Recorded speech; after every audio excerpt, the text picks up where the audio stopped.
ഇങ്ങനെയല്ലേ?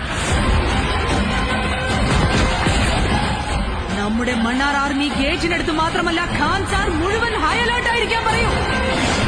ഖാൻ സാറിൽ കാൽക്കുലേറ്റർ വെച്ചുള്ള കണക്കുകൂട്ടലുകൾ വിലപ്പോവില്ല. ഖാൻ സാർ ചുവന്നെരിയണം. അതുകൊണ്ട് തന്നെയാണ് ഒരു കണക്കുകൂട്ടലിലും പെടാത്ത ഒരുത്തനെയും കൊണ്ടുവന്നത്.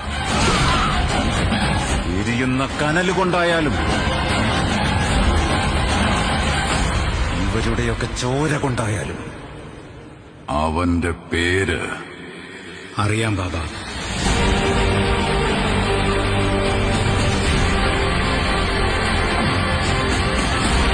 ഖാൻ സാർ ഒരുപാട് പേരുടെ കഥ മാറ്റിയിട്ടുണ്ട്. പക്ഷേ ഖാൻ സാറിന്റെ കഥ മാറ്റിയത്